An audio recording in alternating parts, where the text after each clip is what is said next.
Ce deuxième trimestre 2023, vous aurez un choix à faire entre l'amour conditionnel et l'amour inconditionnel. L'amour inconditionnel consiste à aimer sans condition, sans jugement, sans attente, sans obligation, sans crainte. C'est l'amour du cœur qui est plein de pardon et de compassion. L'amour conditionnel sera donné avec des conditions, des attentes, des obligations, des craintes, des jugements, des contreparties. Quand l'autre échoue, apparaissent des craintes, des suspicions, des doutes. D'abord aimez-vous avec toutes vos imperfections, toutes vos facettes. Vous aurez alors plus d'amour et de compassion pour autrui. Ce sera l'aboutissement de vos efforts. Vous avez acquis des savoirs en abondance pendant votre cheminement, ce qui a intensifié votre éveil spirituel. Ah, si j'avais su. Vous avez trouvé votre place et vous pouvez envisager l'étape suivante avec un regard neuf. Peut-être passerez-vous plus de temps dans la nature ou avec vos proches. Vous êtes conscient de votre personnalité. Vous êtes prêt à aborder la phase suivante de votre épanouissement. Savourez les plaisirs simples de la vie. Attention à ceux qui se complaisent dans les aspects physiques et matériels de la vie ou qui travaillent trop dur sans jamais voir fleurir les objectifs visés. En prenant des risques, vous avez pu bloquer l'accès au confort et au bonheur. Peut-être avez-vous un déséquilibre à trouver dans votre façon d'exploiter vos énergies. Que pourriez-vous modifier ou abandonner ? Est-ce que vous êtes prêt à opérer un petit sacrifice pour le bien de votre développement ? Lors de ce trimestre, occupez-vous également de votre ou de vos haines. La haine, elle est souvent mal comprise. La plupart des gens pensent qu'il s'agit en fait d'une réponse émotionnelle et ou mentale à des expériences, des croyances, des pensées autodénigrantes. Mais en fait, c'est beaucoup plus primitif que ça. Imaginez une anémone ou encore un escargot. Touchez-les, pouf, ils se renfermeront immédiatement. Ouais, pouf, pouf, parfaitement. C'est une réaction instinctive, organique, biologique, affective, sans qu'il y ait à penser. C'est une réaction comparable à la fuite ou au combat, une réaction à la menace, une réponse encodée dans votre organisme. Dans l'univers, il n'y a que deux mouvements, attirer ou repousser. L'amour veut attirer, la peur vise à repousser, et la honte est une réaction instinctive visant à se repousser soi-même. Cela peut engendrer des fragmentations, de la censure qui crée une séparation interne. L'imperfection reçoit généralement les valeurs de faute et de choses à blâmer. Dans les situations qui vous préoccupent, admettez et reconnaissez votre honte. Assumez-la, que ça a été votre faute ou pas. Par exemple, dans une dispute de couple, l'un peut trouver que l'autre est beaucoup trop dépendant. Il reporte en fait sa honte en faisant de l'autre la mauvaise personne. Mais s'il examine sa conscience, il pourrait se rendre compte qu'en fait il a honte parce qu'il ne se sent pas capable d'être suffisamment présent émotionnellement pour l'autre. Posez-vous la question, de quoi ai-je honte dans cette situation ? Qu'est-ce qui me fait me sentir comme une mauvaise personne ? Fautif, pas assez bon, incorrect. Abordez-le directement, rapprochez-vous des parties de vous dont vous avez honte et incorporez-les plutôt que de les repousser. N'hésitez pas à méditer pour trouver un équilibre et un apaisement qui aura un effet à la fois sur vous et sur votre environnement. Vous pouvez suivre des méditations sur le cœur profond, c'est le meilleur moyen d'avoir les réponses à vos questions ou du moins de faire évoluer favorablement votre état intérieur et votre situation. Recentrez-vous et améliorez votre empathie. Continuez à lutter contre les ressentiments, les critiques, la culpabilisation, le mépris, vous y gagnerez en force intérieure. Tâchez de dissoudre les négativités présentes dans votre esprit, développez plutôt un humour bienveillant.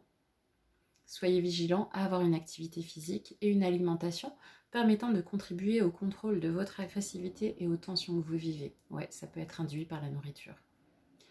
Positionnez-vous fermement en cas de besoin. Ça peut être difficile à percevoir, mais le petit germe tout vert de quelque chose de nouveau est bien présent. Regardez, il vous fait coucou du bout de sa feuille qui sort difficilement et à peine de terre. Laissez-lui l'espace de pousser et il fleurira d'une façon incroyable. Vous êtes intuitif, au cœur honnête, avec une clarté d'esprit, vous serez donc capable de faire face à n'importe quelle situation une fois qu'elle se sera présentée à vous. Alors mettez-vous au boulot et cultivez votre terre. En avril, le mois d'avril, vous arriverez à un carrefour dans votre vie et vous allez devoir prendre des décisions. C'est un vrai défi, car votre mental et votre cœur vous diront des choses opposées. Votre mental, lui, cherchera la sécurité matérielle, tandis que votre cœur vous dira d'explorer des chemins que votre mental jugera irresponsables. Progressez-vous dans votre situation actuelle, relationnelle ou professionnelle ? Avez-vous besoin d'éléments extérieurs pour remettre en question votre situation? Si les situations extérieures tiraillent votre cœur et non pas votre situation actuelle, alors votre situation actuelle ne vous sert pas.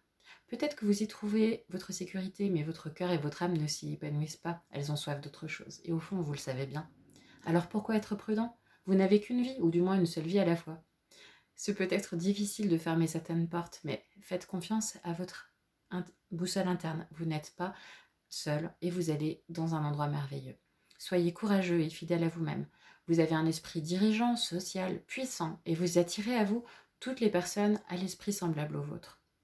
Vous êtes créatif, confiant, inspiré, novateur, enthousiaste. Si une occasion se présente à vous, c'est le moment de la saisir. Vous fédérez les énergies des autres, aimez résoudre les problèmes et relever les défis. Lucide quant aux capacités de chacun, vous savez soutenir, apporter des conseils si nécessaire, avec toujours un encouragement individuel.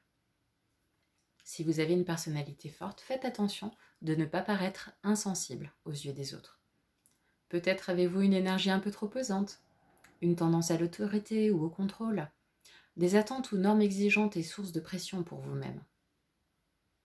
L'aspect émotionnel et mental de la vérité de vous, dont vous n'avez pas conscience ou que vous n'admettez pas, se transforme en symptômes physiques. Vous aurez alors soit davantage, soit moins de ressenti de bien-être général. C'est donc soit un avertissement, soit des félicitations. Soyez attentifs. Si vous développez des problèmes de santé, il est probable que d'une certaine manière, vous avez de la difficulté à vous engager dans la vie sur Terre, à savoir si ça vaut la peine, ainsi que dans vos relations. Une tendance à vous isoler, à vous méfier, à vous sentir impuissant dans l'équilibre entre donner et recevoir avec les autres. Sur demande, et si tel est votre cas, écrivez-moi ou mettez un commentaire. Je vous proposerai un petit exercice pour développer la prise de conscience du véritable problème qu'il y a derrière votre problématique. Il s'agira d'un exercice qui permettra à la partie atteinte de votre corps de s'exprimer.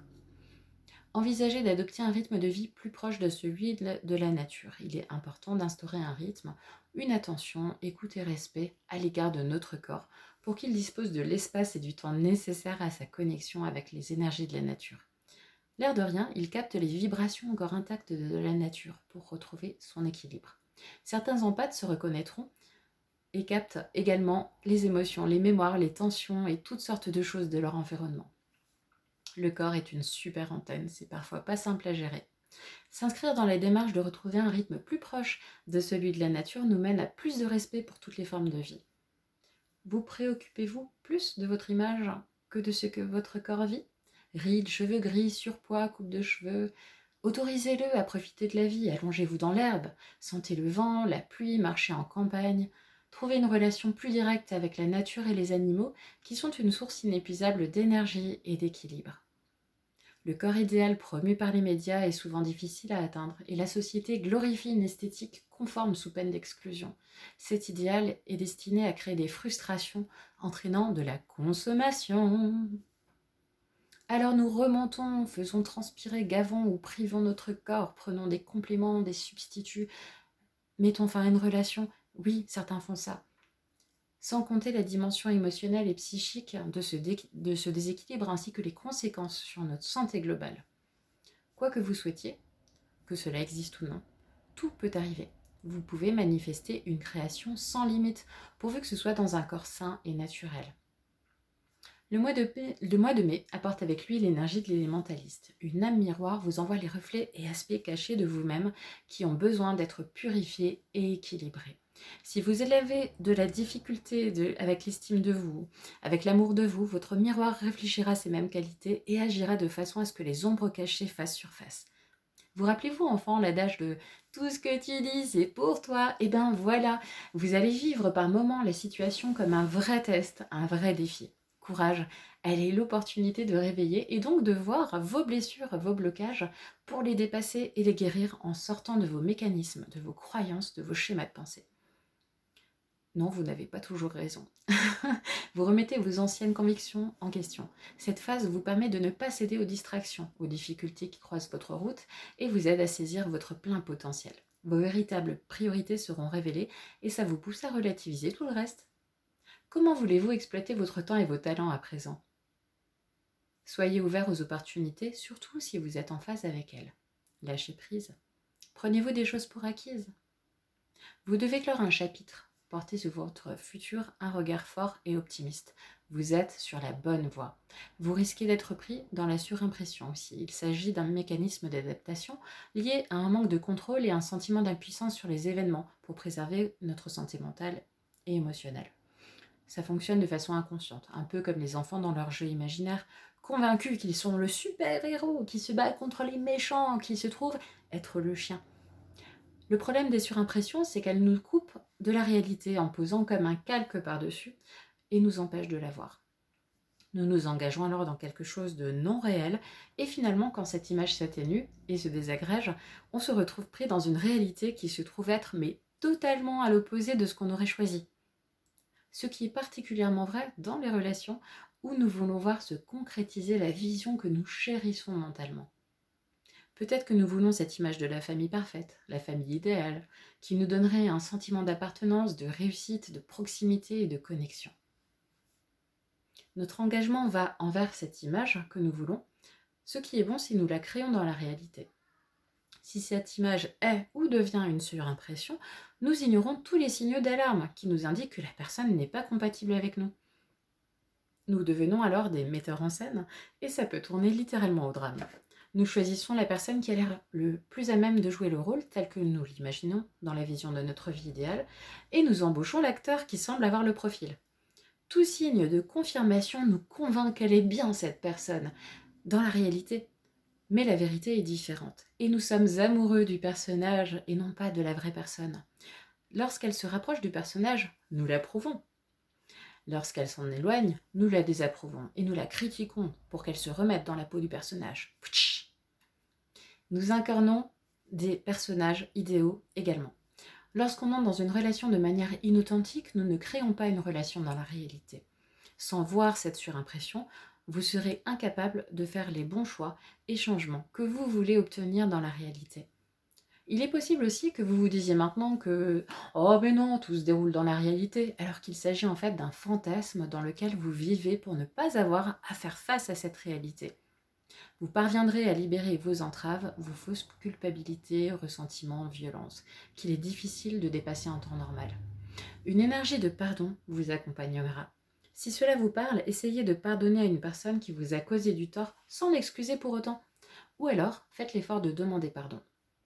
Osez croire, osez qu'un espace est possible pour que chacun puisse trouver un apaisement, une libération, un droit au pardon, ainsi qu'un droit à l'erreur et à l'imperfection. Mon Dieu, nous ne sommes que des êtres humains, et ça vaut pour votre relation avec vous-même. Qu'avez-vous à pardonner ou à vous pardonner ? Ce message peut aussi concerner votre entourage. L'énergie présente est celle de la compassion. Libérez-vous dans les énergies et pensées qui vous empoisonnent le moral et passez à autre chose. Si besoin, écrivez. Il n'est pas nécessaire d'envoyer vos lettres pour autant. Après, vous faites ce que vous voulez. Mais écrivez pour vous exprimer, puis pour pardonner l'autre ou pour demander pardon. Vous trouverez la libération, l'harmonisation avec vous-même, comme avec toutes les énergies dans l'univers, la connaissance de la vérité dans chaque chose et le mouvement aussi, pour rendre l'univers meilleur. L'élémentaliste sait appréhender toutes les énergies, le feu, l'eau, la terre, le feu, l'éther, les forces créatrices et les forces destructrices. Parfois, il peut être sans merci, mais quand il est à l'écoute de son cœur, les résultats sont spectaculaires. Il possède une grande clarté d'esprit et de vision, la maîtrise de soi, alors faites de même. Si vous êtes sincère et que vous faites de votre mieux, l'univers mettra toujours à votre disposition ce qui est nécessaire pour que vous y arriviez. Vous trouverez alors des portes qui se déverrouillent. En juin, le temps est venu de briller. Vous avez fait un chemin plein de réticences et d'incertitudes. Vous vous êtes libéré des liens qui bridaient votre esprit et vous êtes prêt pour l'étape suivante. Votre courage pour vous en démarquer, en dépit de la prudence de votre mental, est salué. Plus vous évoluerez dans votre passion créatrice, plus vous rayonnerez et vous influencerez votre entourage. Si des personnes vous envient, ne réduisez pas votre lumière pour apaiser leur mécontentement. Ça, c'est leur problème. Continuez, rayonnez. Bientôt, ceux qui vous résistent se laisseront inspirer par vous aussi. Appréciez cette période où votre cœur s'exprime vers une direction positive, car vous le méritez tellement.